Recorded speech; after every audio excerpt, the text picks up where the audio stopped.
प्रयागराज महाकुंभ 2025 के मेले क्षेत्र में एक ऐतिहासिक आयोजन हुआ, जिसमें जगतगुरु शंकराचार्य स्वामी अविमुक्तेश्वरानंद ने विधिवत रूप से 324 कुंडीय यज्ञशाला का उद्घाटन किया।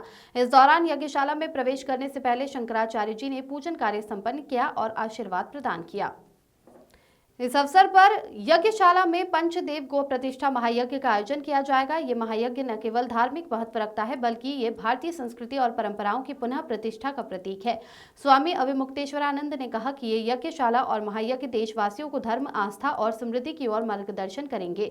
इस आयोजन का उद्देश्य समाज में सद्भाव, एकता और प्रेम की भावना को बढ़ावा देना है। यज्ञशाला में विशेष रूप से पंचदेव और गौ की प्रतिष्ठा की जाएगी, जिससे पुण्य की प्राप्ति होगी और वातावरण में शांति और ऊर्जा का संचार होगा। इसके अलावा इस महायज्ञ का उद्देश्य पर्यावरण संरक्षण, समाज सेवा और राष्ट्रीय एकता को बढ़ावा देना भी है। प्रयागराज महाकुंभ का ये धार्मिक आयोजन देश विदेश से आए हुए श्रद्धालुओं और भक्तों के लिए एक अहम अवसर बन गया है। प्रयाग शब्द ही यज्ञ से बना है। प्रकृष्ट यज्ञ जहाँ पर हो, विशिष्ट यज्ञ जहाँ पर हो, उसी जगह का नाम प्रयाग होता है। तो ये प्रयाग की पावन धरती है और इस पर यज्ञ होना स्वाभाविक है। तो ये विशाल 324 कुंडों का यज्ञ मंडप हम लोगों ने इसीलिए बनाया है कि यहाँ पर बैठ करके गौ प्रतिष्ठा यज्ञ करेंगे।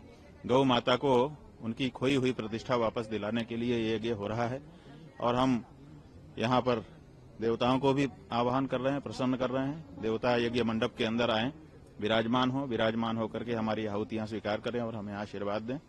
और साथ ही साथ यज्ञ मंडप के बाहर जो परिक्रमा परिधि हमने बनाई है, उस परिक्रमा परिधि में हम आप सबके माध्यम से भारत के जो 543 सांसद हैं, उनको भी आमंत्रित कर रहे हैं कि आप आइए, आकर के यहाँ परिक्रमा करिए यज्ञ मंडप में और घोषणा करिए कि आप संसद में गौ माता के हक में खड़े होकर के आवाज उठाएंगे और गौ माता को राष्ट्रमाता बनाएंगे। महाराष्ट्र कब से इस यज्ञ की शुरुआत हो रही है? ये शुरुआत अभी पूजा करके कल प्रायश्चित आदि हो गए थे। आज जो पूर्वांग है वो सब संपन्न हुआ है। उसके बाद यज्ञ मंडप प्रवेश हो गया है। अब ब्राह्मणों की वर्णी का कार्य चल रहा है। कल अग्नि स्थापन होगा और यज्ञ आरंभ हो जाएगा। महाराष्ट्र कल आपने भी अमृत स्नान किया, कहीं न कहीं मकर संक्रांति का पावन पर्व था। अब जो 45 दिनों के पर्व की शुरुआत है वो हो चुकी है, तो इसको कितना अद्भुत माना जाए? अब तक करीबन 5 करोड़ लोगों ने स्नान कर लिया। देखिए, कितने करोड़ लोग स्नान करते हैं ये तो एक अलग विषय है। ये भी एक रुचि का विषय होता है और महत्ता निर्मित करता है, लेकिन ये पर्व बहुत अनूठा है और इसमें तो कोई वंचित नहीं रहना चाहिए। हम तो कहते हैं कि अगर 100 करोड़ से ज्यादा सनातन धर्मी हैं तो किसी न किसी रूप में उनको सबको स्नान मिलना चाहिए। कोई भी हमारा एक भी सनातन धर्मी इस महान अवसर से वंचित न रह जाए।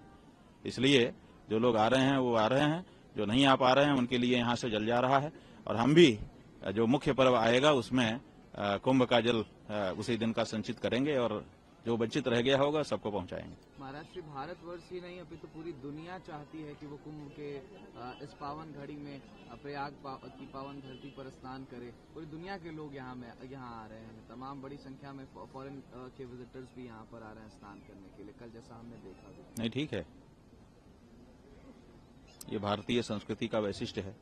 जो लोग ये सोचते हैं कि हम चमकदार मॉल बना देंगे, चमकदार सड़कें बना देंगे, उससे लोग आकर्षित होंगे।